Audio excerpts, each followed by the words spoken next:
So welcome aspirants. I am Inderpreet Singh, All India Rank 5 in CDS IMA. Welcomes you to our YouTube channel We Together. इस video में हम बात करने वाले हैं SRT top 10 tips. ये part 7 है हमारी सीरीज़ का। इससे पहले हम टैट वैट PPDT नरेशन इन सब पे बातें कर चुके हो। अगर आपने वो वीडियोस नहीं देखे तो प्लीज़ उन्हें देख लीजिए एंड इस वीडियो के बाद उन वीडियो को ज़रूर देखना, आपको बहुत हेल्प मिलेगी। ठीक है। I am all India rank 5 in IMA, rank 29 in FCAT। आप हमारा टेलीग्राम चैनल ज्वाइन कर सकते हो, ज़रूर कीजिए। उसमें आप मेरे को पर्सनली DM कर सकते हो, कुछ गाइडेंस वगैरह लेनी है।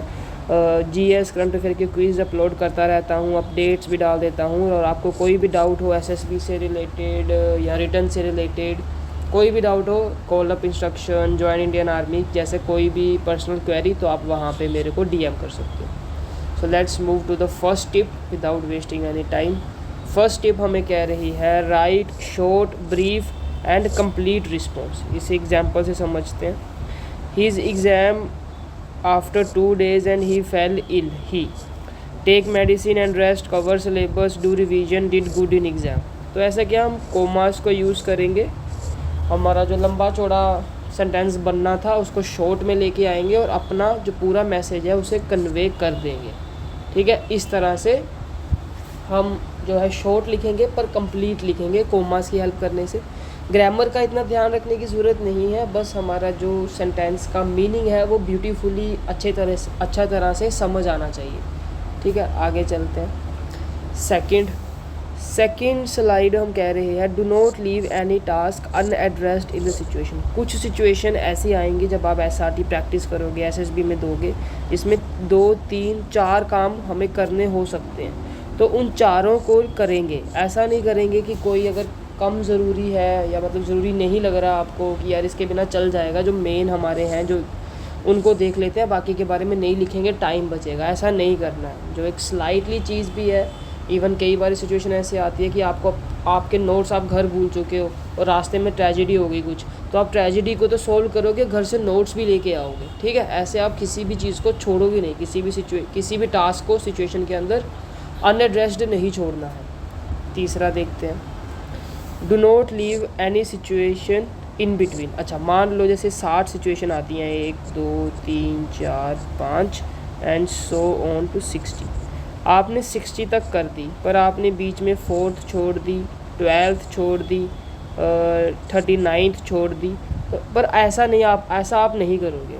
जो पर्सनल एडवाइस है वो ये है कि आप भले ही 55 करो, 50 करो, पर वो आपकी एक साथ सीक्वेंस में होनी चाहिए। लास्ट की छूट जाए दिक्कत नहीं है, पर हम बीच वाली नहीं छोड़ सकते। ठीक है, बीच वाली ऐसे ये थोड़ा ब्लंडर हो जाता है, ऐसा नहीं करना है। बीच की सिचुएशन नहीं छोड़नी है। लास्ट की 5-7 छूट जाएँ कोई फ़र्क नहीं पड़ता, पर बीच वाली नहीं छोड़ेंगे, उन्हें जल्दी जल्दी करते चले जाएंगे। ठीक है, आगे देखते हैं। Write responses according to your personality, responses must match with your TAT and वैट। देखो, जो आप रिस्पॉन्स लिखोगे ना, वो ऐसा मत लिख देना कि आपके टैट एंड वैट से मैच ना खाए। इसको एक एग्जाम्पल से समझते हैं।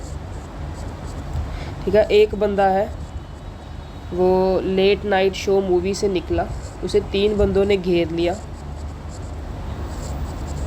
और एक बंदे के हाथ में स्टिक है।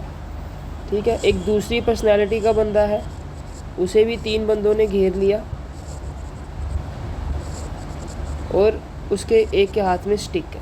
ठीक है, अभी इसकी पर्सनैलिटी थोड़ी बोल्डनेस है, लड़ता जड़ता है, थोड़ा वो है, करेजियस है, बॉडी बिल्डर है, बॉक्सर नेशनल है या ऐसी चीज़ें हैं। ठीक है, नेशनल बॉक्सर है या जिम करता है, एथलेटिक्स है। तो इसने सबसे पहले इसके हाथ से स्टिक छीनी, इसे एक मारी, इसे भी मारी, तीनों को पुलिस स्टेशन ले गया। ठीक है, तो ये एक पर्सनैलिटी हो सकती है। दूसरी पर्सनैलिटी क्या हो सकती है, वो थोड़ा काम पर्सन है, ज़्यादा लड़ता झगड़ता नहीं है, जिम भी नहीं जाता, तो वो क्या करेगा, जिसके हाथ में स्टिक नहीं है उसे धक्का मारेगा, भाग जाएगा सीधा पुलिस स्टेशन में और रिपोर्ट कर देगा। नियर बाय पुलिस स्टेशन चला जाएगा, नियर बाय किसी गवर्नमेंट ऑफिस में जा सकता है, कहीं हेल्प ले सकता है, वहाँ पहुँच जाएगा और पुलिस स्टेशन में रिपोर्ट करेगा। तो ये दोनों responses according to the personality से ही है। ठीक है, ये कभी भी सिचुएशन का एक आंसर नहीं हो सकता है, उसके जो रिस्पॉन्स है वो आपकी पर्सनैलिटी से मैच खाना चाहिए। अभी मान लो कोई काम पर्सनैलिटी वाला बंदा है, उसने टैट में कामनेस की बातें करी हैं, जहाँ पे करेजेस दिखानी थी वहाँ पे उसने लोगों की मदद ली, अकेले नहीं कर पाया हैंडल, तो ठीक है, उसमें कोई इशू नहीं है। पर उसने जब SRT लिखनी थी तो उसने SRT में लिख दिया कि वो अकेले ही 3 बंदों से लड़ जाएगा। तो वो कॉन्ट्राडिक्शन आ गई कि जो टैट में लिखी थी स्टोरीज़ और जो SRT में रिस्पॉन्स लिख रहा है वो मैच नहीं खा रहा है। तो ऐसा नहीं करना है, आपने जो रिस्पॉन्स लिखने हैं वो अपनी अकॉर्डिंग टू अपनी पर्सनैलिटी टैट एंड वैट से मैच खाते हुए लिखने हैं। ठीक है, आगे चलते हैं।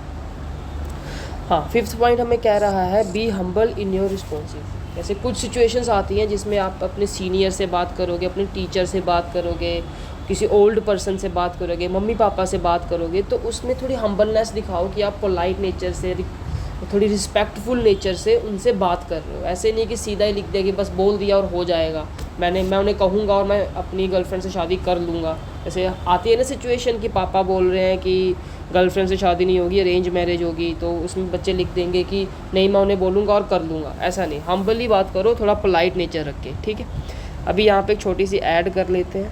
अगर आप लोगों को कंटेंट सही लग रहा है और आप 1-on-1 SSB mentorship programme join करना चाहते हो तो आप ज्वाइन कर सकते हो। ठीक है, जिसमें 4 क्लासेस होती हैं, 4 वीक्स तक चलती हैं ये। ठीक है, 4 क्लासेस आपकी सैटरडे संडे को किसी दिन होती है, एंड फिर जो उस क्लास के बाद जो वीक डेज़ होते हैं उसमें आप प्रैक्टिस करते हो। प्रैक्टिस आप मेरे को सेंड करते हो, मैं आपको उसका एनालिसिस बताता हूँ और कैसे वो और ज़्यादा सही हो सकता है वो गाइड करता हूँ। अल्टीमेटली इसका एम ये होता है कि आप ही के द्वारा बेटर आउटपुट आपसे ही निकलवाई जाए, ताकि आपका माइंड सही डायरेक्शन में वर्क करना शुरू कर दे। ठीक है, तो आप प्लीज़ इसे ज्वाइन करिए। अगर आप ज्वाइन करोगे तो डेफिनेटली आपको बहुत ज़्यादा हेल्प होगी। जैसे एक एग्जांपल देते हैं, जैसे क्लास 1 है, क्लास 1 आपकी PPDT, OIR एंड टैट पे है। तो आपकी क्लास 1 जैसे कंप्लीट होगी फिर आप 1 वीक तक स्टोरीज़ प्रैक्टिस करोगे, वो आप मेरे को सेंड करोगे, फिर मैं उसका एनालिसिस करूँगा एंड आपको एडवाइस करूँगा कि आप ऐसे अपनी स्टोरीज़ को और ज़्यादा सही कर सकते हो।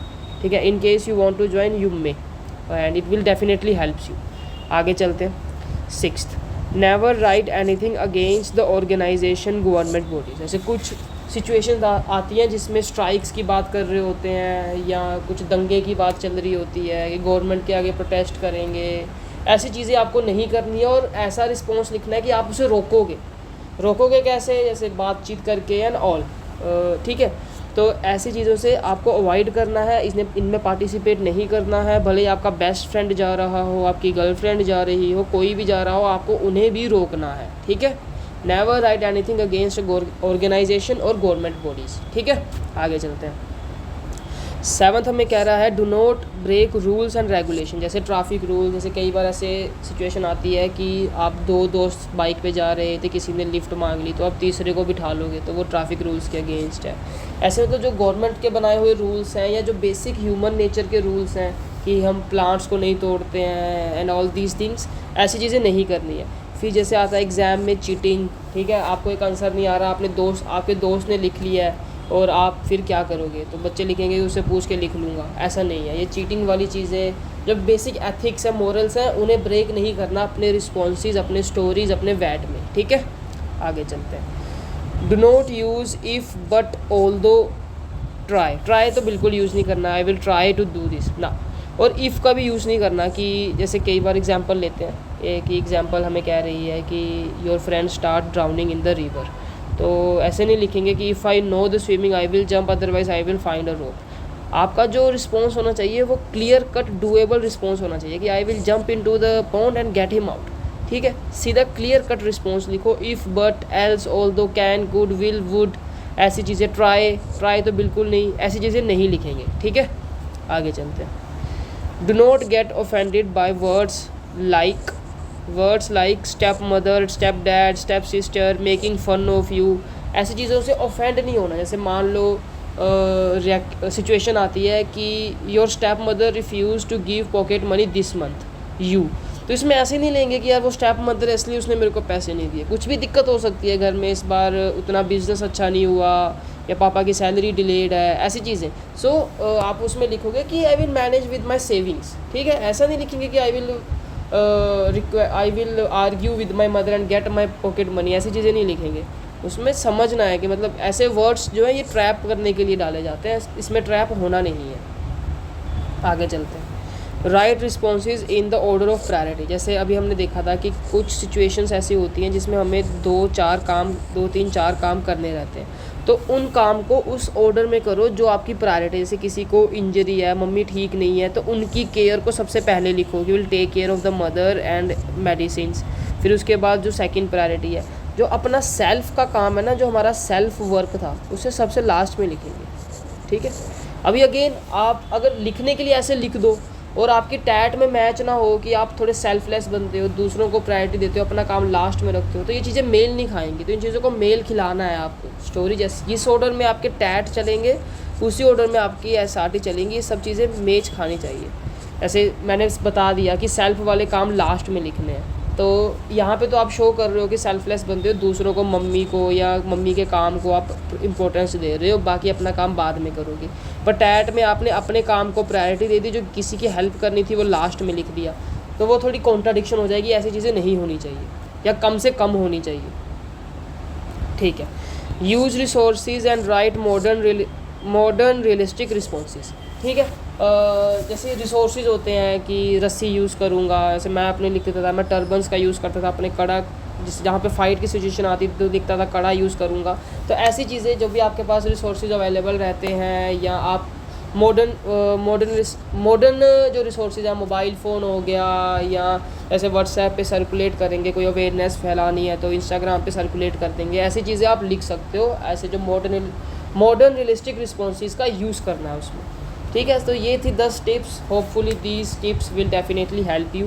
अगर आपने वीडियो यहाँ तक देखी है तो आपके लिए एक चीज़ है, complete SRT practice set in our Telegram channel. ठीक है। आप टेलीग्राम को ज्वाइन करो, वहाँ पे फाइल्स में जाओगे, फाइल्स में आपको दिखेगा SRT कंप्लीट सेट। उसमें 60 सिचुएशंस है। 60 सिचुएशंस आप 30 मिनट का टाइमर लगाओ एंड उसको सोल्व करो। फिर आप उसको मेरे को सेंड करो। मैं आपको उसका बताऊंगा कि आप अपने रिस्पॉन्सेज को और ज़्यादा अच्छा कैसे कर सकते हो। इसके बहुत मिनिमम चार्जेस होंगे जो हर कोई पे कर सकता है, कुछ ज़्यादा नहीं होंगे। ठीक है। सो टेलीग्राम ज्वाइन करो, वहाँ पे आपको शीट मिल जाएगी। And again SSB mentorship programme ज़रूर ज्वाइन करिए। अगर आपकी SSB आ रही है, आपको डेफिनेटली इससे हेल्प मिलेगी। So please subscribe the channel if you like the content. Even this video if helped you 1%, please like it. Okay, just great content on SSB, SRT, GS, maths and is on the way. आप अगर channel पे नए हो, channel को lookout करो, काफ़ी videos डाली जा चुकी हैं, काफ़ी वीडियोस जैसे और टाइम मिलेगा डाली जाएंगी, which will helps you. Okay, please subscribe the channel.